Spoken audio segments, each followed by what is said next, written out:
nações. Porque o que é o Oriente Médio?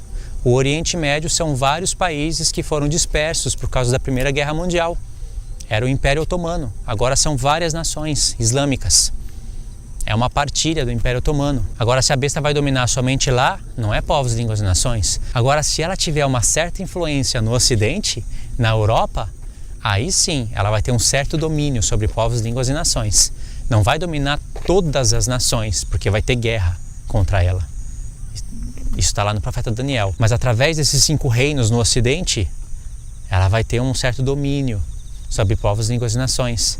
Ok? Basta a gente observar os países que estão aceitando o islamismo, os países que estão se inclinando em aliança com o Oriente Médio, os países do Ocidente. Então, antes eu descartava todos os países do Ocidente. Agora, eu não descarto mais. E isso é graças somente aos meus estudos? Não é. É graças a conversar com os irmãos, a pesquisa dos irmãos, a meditação dos irmãos. Então a gente soma junto essas coisas. Eu dei uma parada aqui para a gente ler Apocalipse 17, verso 10, verso 9, 10, 11 e 12. Olha só. Aqui está a mente de quem tem sabedoria. As 7 cabeças são 7 montes, sobre as quais a mulher está assentada. São também 7 reis. 5 já caíram, 1 existe e o outro ainda não é vindo. Quando vier, deve permanecer pouco. A besta que era e não é ela também o 8º rei, e é dos 7, e vai para a perdição. No verso 12 que você tem que prestar muita atenção, tá a chave. Os 10 chifres são 10 reis que ainda não receberam o reino, mas receberão autoridade como reis junto com a besta, tá vendo? Junto com a besta, que é o 8º rei, por 1 hora. Receberão autoridade por 1 hora junto com a besta. E a besta que viste é o 8º rei. Ou seja, quem é o 8º rei? É um homem que vai reinar sobre a 7ª cabeça, aonde estão os 10 chifres. Entendeu o mistério? 5 reis caíram, 5 reinos caíram. 1 existe. Qual que era o que existia? Era Roma. Aí diz, o outro ainda não veio. Quando viesse o 7º reino, tem que durar pouco. O 6º ainda existia, que era Roma. Quando viesse o 7º, dura pouco tempo. E aí o anjo vai explicar sobre os 10 chifres. Fala, os 10 chifres? Quais são os 10 chifres? Era o 6º reino? Não era, porque os 10 chifres não podia estar naquele tempo ainda. Os 10 chifres, leva para a estátua agora. Os 10 chifres são os 10 dedos da estátua. Ferro misturado com barro. E esse ferro misturado com barro estava no pé esquerdo e no pé direito. Um pé esquerdo tem uma perna esquerda. Um pé direito tem uma perna direita. Estava no tempo do ferro, que era o Império Romano, que ainda tinha que se dividir. Porque no tempo que foi dada a profecia, era só um império. Parte ocidental somente ainda. Deu para entender? Então pensa, 5 caíram. 1 existe. O outro ainda não veio, é o 7º, a 7ª cabeça. O outro ainda não veio. Quando vier, vai durar pouco. Os 10 chifres são 10 reis, está explicando sobre a 7ª cabeça aí.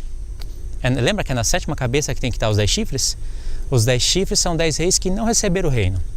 Receberão autoridade junto com a besta por 1 hora. E a besta que você viu, que era e não é, ela é também o 8º rei. Isso quer dizer que quando se levantar o 7º reino, vão ter 10 reis unidos, barro e ferro. E aí eles vão entregar autoridade para a besta. E a besta, dominando sobre os 10 chifres, vai ser o 8º rei. Sabe quem que é a besta na estátua? É o próprio formato da estátua, aquela imagem de homem, tendo a cabeça como Babilônia. Toda a mentalidade dos reinos está na Babilônia. Por isso que Nabucodonosor é a cabeça de ouro.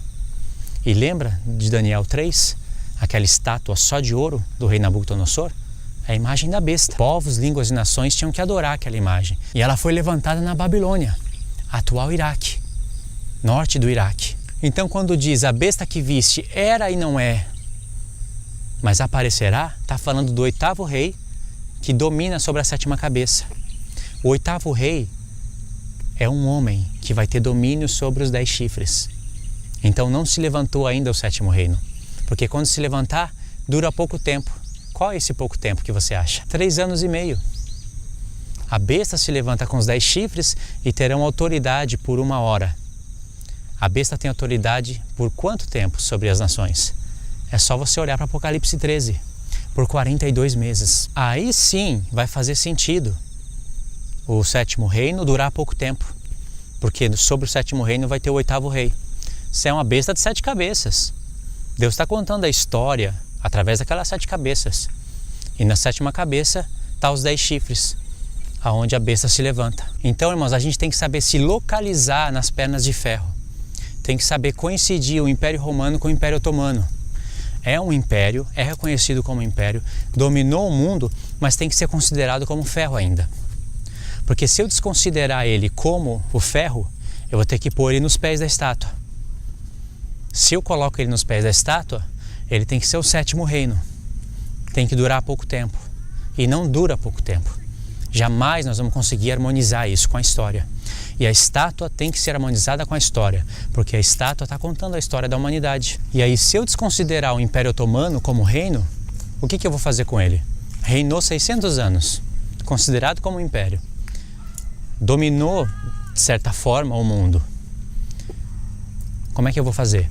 Está ainda relacionado com o islamismo, com a marca da besta. Não posso fazer isso. Então eu tenho que entender que o Império Otomano é uma continuação do Império Romano.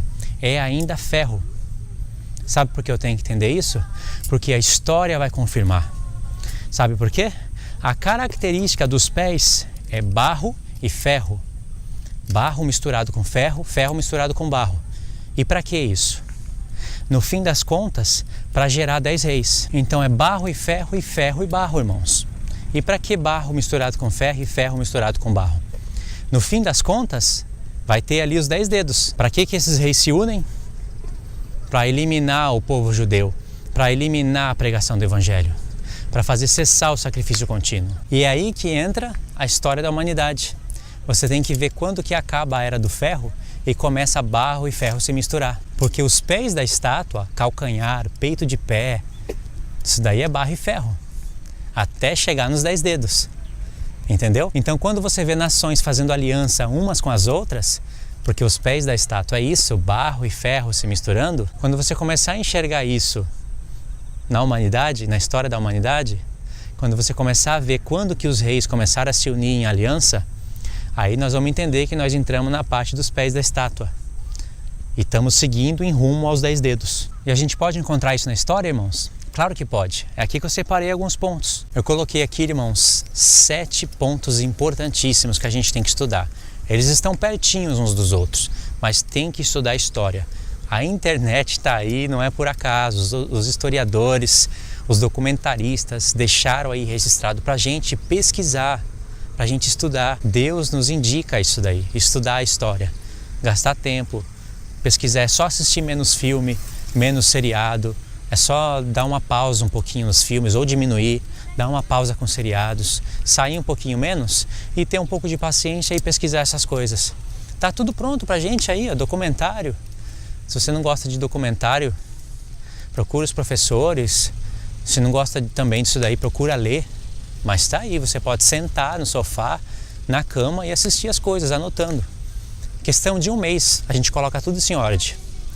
Tem que memorizar. Deixa num mapa assim, ó. Vale a pena. Então eu coloquei aqui o primeiro ponto, Primeira Guerra Mundial. Tem que conhecer a data, os países que estão relacionados, que estão envolvidos na Primeira Guerra Mundial, para você começar a entender um pouco ali da estátua. É claro que tem vários outros fatores que você precisa conhecer para entender a estátua, mas é complexo, não é? Na parte do Império Romano, a parte ocidental cai, é conquistada, depois a parte oriental cai, é conquistada, e aí, como é que ficam as coisas? O que aconteceu no mundo quando o Império Otomano estava reinando? E na queda do Império Otomano, o que aconteceu no mundo? Por que ele caiu? Deus está falando tudo isso na estátua. Então o primeiro ponto, Primeira Guerra Mundial. Segundo ponto, Segunda Guerra Mundial. Está pertinho um do outro. Terceiro ponto, a queda do Império Otomano. É uma das conclusões da Primeira Guerra Mundial.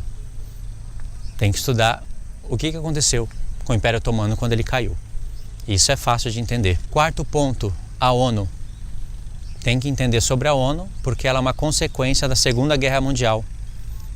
Quinto ponto, o renascimento da terra de Israel. Isso daí é importantíssimo saber. Envolve muitas profecias da Bíblia. Sexto ponto, a OLP. Tem que conhecer também a OLP, porque não é por acaso que ela vem depois do renascimento da terra de Israel. Essas coisas não estão desconexas, estão todas conectadas. Sétimo ponto, a Guerra dos 6 Dias. A Guerra dos 6 Dias, ela profetiza a Terceira Guerra Mundial. Ela profetiza coisas espirituais. Por isso que muitas pessoas, mesmo não crendo em Jesus, muitos judeus, mesmo não crendo em Jesus, eles viram algo espiritual nessa Guerra de 6 Dias. Agora eu vou acrescentar as datas nesses 7 pontos, irmãos, que a gente tem que estudar. Primeira Guerra Mundial, ela vai de 28 de julho de 1914 até 11 de novembro de 1918. Dura mais ou menos 4 anos. Então essa data tem que memorizar. Segundo ponto é a Segunda Guerra Mundial. Ela vai de 1939 a 1945. Aí o terceiro ponto que você tem que estudar é a queda do Império Otomano, que começou mais ou menos em 1918 e vai até 1922, mais ou menos 4 anos para ele perder toda a força e cair, para ele se espalhar como várias nações islâmicas. É a conclusão da Primeira Guerra Mundial, né? Aí vem o quarto ponto, a ONU, Organizações das Nações Unidas, 1945. Aí vem o quinto ponto, o renascimento da terra de Israel, o reconhecimento de Israel como nação, em 1948. Aí vai envolver muitas profecias. E vem o sexto ponto, a OLP. Por causa do quinto ponto, tem o sexto ponto. O que é a OLP? Organização para a Libertação da Palestina. Isso se iniciou com Yasser Arafat, um egípcio. Um terrível egípcio. Que, por incrível que pareça, ganhou o prêmio da paz pela ONU. Incrível isso, né? Aí tem o sétimo ponto, a Guerra dos 6 Dias. Essa Guerra dos 6 Dias aconteceu em 1967. E é uma coisa totalmente espiritual. É só você entender os países que estão envolvidos nessa Guerra dos 6 Dias. Egito, Síria, sabe, esses países, Iraque, tudo que se juntaram para tentar dominar Israel. Israel venceu eles. Uma guerra de 6 dias. Por que 6 dias? Porque no sétimo, Jerusalém é conquistada e eles vencem. A vitória é de Israel. É uma profecia, não é? Isso profetizava eventos que haveriam de acontecer. Haveria uma batalha de 6 dias, uma luta de 6 dias, e no sétimo haveria vitória, haveria descanso. Então vê a conexão desses pontos? Em 1948, Israel é reconhecido como nação. Isso desperta uma ira terrível nos islâmicos, nos muçulmanos. Aí surge a OLP, Organização pela Libertação da Palestina. É claro que não é só isso que eu estou falando, envolve outros fatores, mas espiritualmente, olhando para esses fatos, é isso daí. O inimigo já levantou a OLP, Organização pela Libertação dos Palestinos, para tentar acabar com a nação de Israel. Yasser Arafat, um egípcio que dominou isso daí, um homem sanguinário, terrível, uma besta, a besta do sul. Sabe, Isaías 21, uma profecia contra a besta do sul? É basicamente isso daí. E aí a ONU vai dar um prêmio para ele, um prêmio de paz, príncipe da paz. E aí depois disso vem a Guerra dos 6 Dias. Olha só, em 1964 tem a OLP, em 1967, 3 anos depois, querem derrubar Jerusalém, querem acabar com o povo de Israel. Então quando você vai estudar a Primeira Guerra Mundial, você vai ver que um pouquinho antes da Primeira Guerra Mundial acontecer, tinha os países, eles estavam ali. Tinha o Império da Rússia, a Rússia estava meio que dominando certa parte do mundo. O Império Otomano já estava enfraquecendo, ele estava fraco, entendeu? Mas aí o que aconteceu? A Alemanha fez aliança com os otomanos. E aí o Império Otomano passou a fazer parte da Primeira Guerra Mundial, que foi o fim deles aí, né? Então aí você está vendo países do Ocidente, a Europa, fazendo aliança com, por exemplo, o Oriente Médio, norte de Israel. Essa guerra não envolvia uma batalha contra o povo de Israel, mas no futuro iria envolver. Então o que você está vendo aí? Você está vendo nações fazendo alianças para fazerem guerras. Eles tentando se unir, mas eles não permanecem unidos. Pode ver que eles não permanecem unidos. Daí em diante vem a Segunda Guerra Mundial, Vem a ONU, onde as nações começam a fazer mais alianças ainda, alianças supostamente de paz. Olha só as coisas. Olha esses eventos que eu narrei aqui, mostra os pés da estátua. Primeira e Segunda Guerra Mundial está nos pés da estátua. Nós estamos pertinho de entrar nos dedos, nos 10 dedos. Nós estamos na era em que os países estão fazendo aliança uns com os outros. Tem guerras, tem rumores de guerras por causa das alianças feitas entre os países fracos e países fortes. Entendeu, irmão? Se vocês estudarem esses pontos que eu falei para vocês, vocês vão entender tudo isso que eu estou falando e muito mais do que eu estou falando. Se a pessoa foi esforçada, a questão de 1 semana, 2 semanas, ela já consegue ter um vislumbre de tudo isso daqui. E aí você vai entender, sim, qual que é o fim da Era do Ferro e quando começa a se misturar barro na estátua. E quando começa a se misturar barro, você sabe que entrou nos pés. Não é mais coerente isso do que a maneira que eu ensinava nos vídeos em relação ao Império Otomano? Ou seja, o Império Otomano ainda está na história, o Império Islâmico ainda continua sendo a besta, mas a história agora está mais coerente, está mais conexa, não tá? Entendeu que Deus deixou a história da humanidade sintetizada na estátua? E aí a gente tem que procurar somar as informações, coincidir, encontrar coerência. Agora, para finalizar, eu vou deixar alguns links na descrição. Esses links que eu vou deixar na descrição são documentários que eu acho bom. São vídeos que mostram todas essas coisas que eu acho espetacular. São vários vídeos que eu pesquisei e eu separei os melhores. Vou deixar para vocês já, uma coisa adiantada já. Tudo na descrição. E vou destacar tem um canal chamado Nostalgia. Talvez você já conheça. Um canal excelente em alguns pontos. E eles têm um vídeo da Primeira Guerra Mundial. Deve ter um da Segunda também que eu não assisti. Irmãos, eu fiquei admirado com a produção do vídeo, com a produção do canal.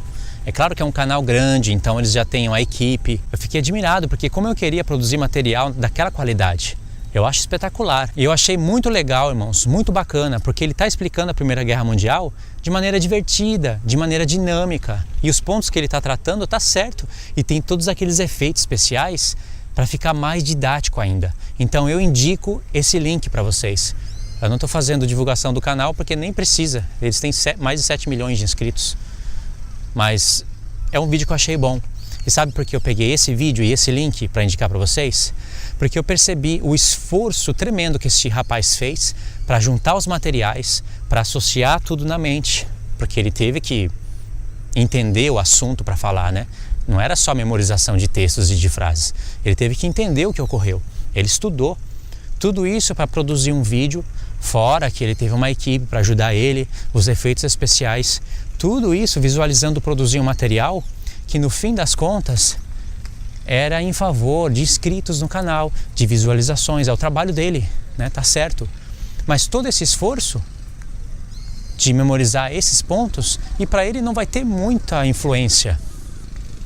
Mas para nós precisamos entender isso muito mais que ele. Precisamos dominar esse assunto muito mais que esse rapaz do canal Nostalgia. Vocês entenderam o que eu quero dizer? Poxa, nós temos a estátua, nós temos a revelação dos eventos que vão ocorrer. E quando se trata dos filhos de Deus, menos informado, que vamos pôr assim, os filhos das trevas, ele não conhece Jesus Cristo ainda, né? Pode conhecer futuramente, mas no momento é filho das trevas, pratica as obras das trevas. Por isso que Jesus fala, os filhos das trevas são mais prudentes em sua própria geração do que os filhos da luz. E não é só ele que entende isso não. Muitos professores estudam isso para poder dar aulas em cursinhos. Eles têm que dominar o assunto. Nós temos que dominar muito mais, irmãos, para a gente entender a revelação de Deus, explicar ela com coerência. Entendeu como eu estava falho nisso? Entendeu como eu preciso estudar isso daí?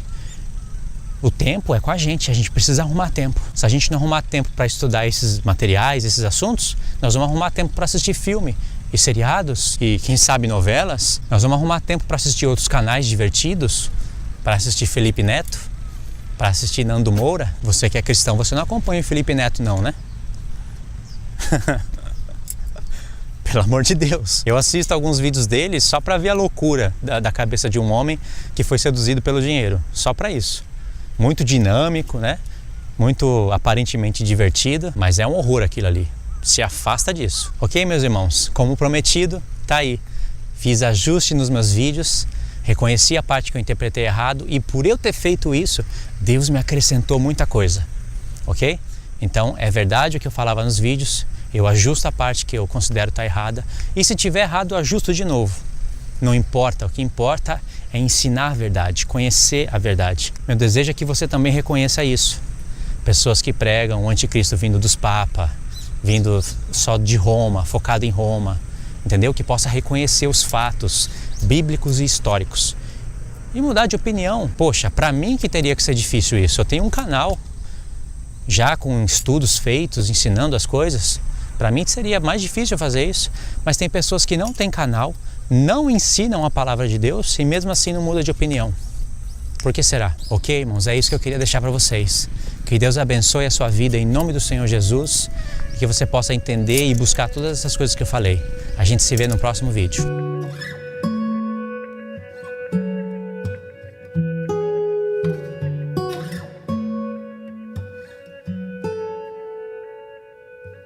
Irmãos, não se esqueça de curtir o vídeo, não se esqueça de curtir o canal, compartilhe o vídeo. Eu já agradeço se você tem feito isso, se você tem curtido o vídeo, compartilhado ele. Assim outras pessoas vão conhecer o trabalho, vão conhecer o material do canal e vão divulgar, ok? Através do seu compartilhamento, através do seu trabalho, tá bom? Deus abençoe sua vida em nome do Senhor Jesus. E a gente se vê no próximo vídeo.